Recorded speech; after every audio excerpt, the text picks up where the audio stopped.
जैसे कि हम लोग जो सीड फॉर्मेशन एंड सीड जो है स्ट्रक्चर के बारे में पढ़ रहे थे, तो हम इसका जो है रिमेनिंग पार्ट में बनाना पड़ रहा है, क्योंकि हम जो वीडियो है हम शूट करते हैं वो फोन के माध्यम से शूट करते हैं। तो फोन में जो चार्ज जो है खत्म होने वाला था, बैटरी लो हो गई थी, इसीलिए हमको उसको बंद करना पड़ा था। तो अब देखिए, जैसे हमने अभी पढ़ा था कि सीड कॉट जो सीड मतलब सीड के ऊपर जो सीड कॉट है उसका फॉर्मेशन कैसे होता है, ठीक है। तो जो डाइकॉट सीड होता है उसमें जो आउटर इंटेगमेंट होता है वो क्या टेस्टा का फॉर्मेशन करता है, और जो इनर इंटेगमेंट होता है वो क्या जो इनर इंटेगमेंट होता है वो टेगमेंट का फॉर्मेशन करता है। और ये टेस्टा और टेगमेंट मिलकर क्या बना रहे थे, सीड कोट बना रहे थे। अब अगर इंडोस्पर्म और कोटिलिडन क्या होता है, इसी में जो हमारे क्या होता है, जो फूड मटेरियल होता है स्टोर होता है। और ये फूड मटेरियल क्या करते हैं, इंडोस्पर्म को जो है न्यूट्रिएंट प्रोवाइड करते हैं ड्यूरिंग जर्मिनेशन के दौरान।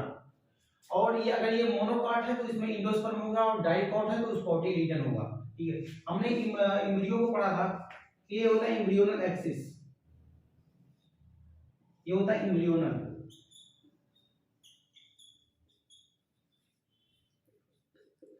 एक्सिस। और इसको एक नाम से और जो है जाना जाता है, टाइजेनम। ये एग्जाम में पूछा जाता है कि एम्ब्रियोनल एक्सिस का जो होती है अदर नेम क्या, तो आप मैं बता सकते टाइजेनम, एग्जाम में पूछा जा सकता है, तो इसको इंपॉर्टेंट लगा दे। अब देखिए, जो एम्ब्रियोनल एक्सिस है, एम्ब्रियोनल एक्सिस का जो अपर पार्ट होता है उसे हम कहते हैं इपिकोटाइल, ठीक है। और नीचे वाला जो पार्ट होता है उसे हम क्या कहते हैं, हाइपोकोटाइल कहते हैं। एपिकोटाइल क्या देता है, इपिकोटाइल जो होता है वो क्या देता है, प्लूमूल। ये प्लूमूल क्या बनाता है, सूट। यही प्लूमूल जो होता है वो सूट बनाता है। अगर कोई पूछे कि सूट का फॉर्मेशन कहाँ होता है, प्लूमूल, एग्जाम में जो है आ सकता है, ध्यान दीजिएगा। और हाइपोकोटाइल, हाइपोकोटाइल क्या देता है, रेडिकल। और ये रेडिकल क्या बना देता है, रूट। ये आपके माइंड में होना चाहिए कि एम्ब्रियोनिक एक्सिस का जो अपर पार्ट होता है वो इपिकोटाइल होता है, जो नीचे वाला पार्ट होता है वो क्या होता है, हाइपोकोटाइल होता है। हाइपोकोटाइल रेडिकल देता है, रेडिकल से क्या बनता है, रूट निकलते हैं। और ये एपिकोटाइल जो तो प्लूमोल देता है, प्लूमोल से क्या निकलते हैं, सूट निकलते हैं, ठीक है। तो ये हमने पढ़ लिया। अब इसको इसी को ध्यान में रखते हुए तीन पार्ट हमने पढ़े हैं, इसको ध्यान में रखते हम ये सी का डिफिनेशन बनाते हैं कि सी का डिफिनेशन क्या होता है। अगर आपको सी का डिफिनेशन लिखना है तो कैसे लिखेंगे, तो सी का definition,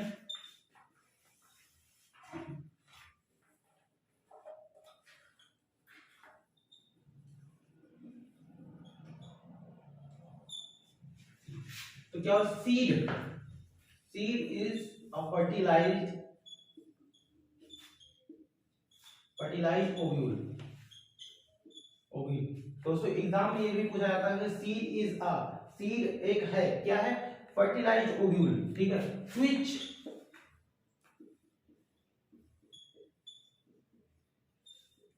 which consisting of intact embryo,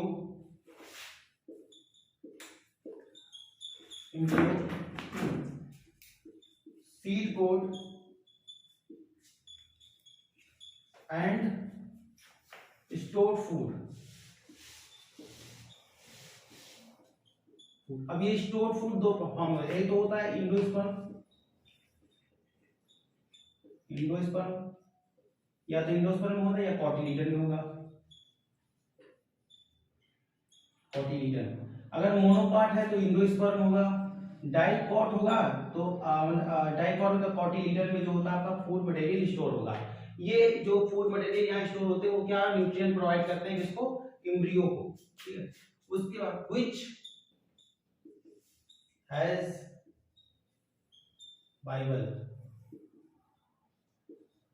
which has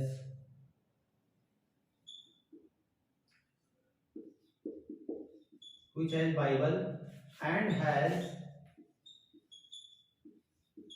got the capacity to germinate।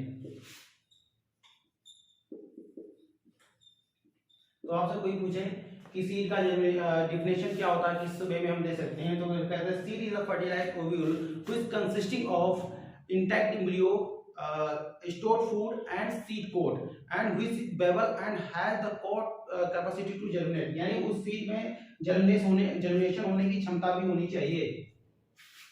तो इस प्रकार से आप सीड का डिफिनेशन बता सकते हैं। अब कोई पूछे सीड के कितने पार्ट होते हैं,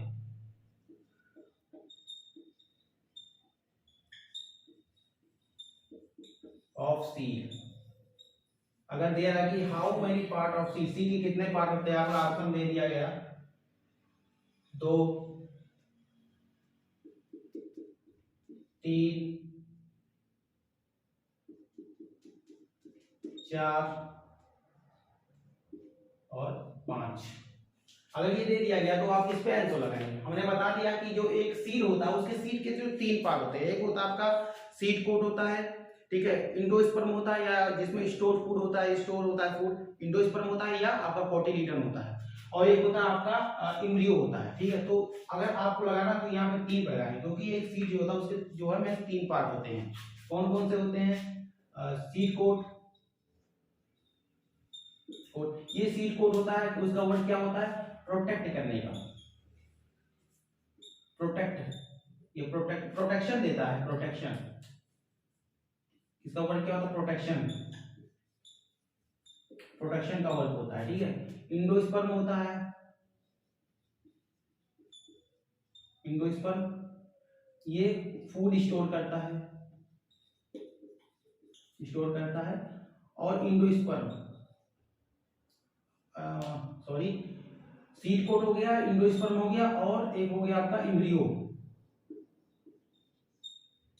इम्ब्रियो, ठीक है। इसके पास जो होते हैं रूट होता है, सूट होता है, ठीक है, इसी के पास है, क्योंकि इसे हम फ्यूचर प्लांट भी कहते हैं,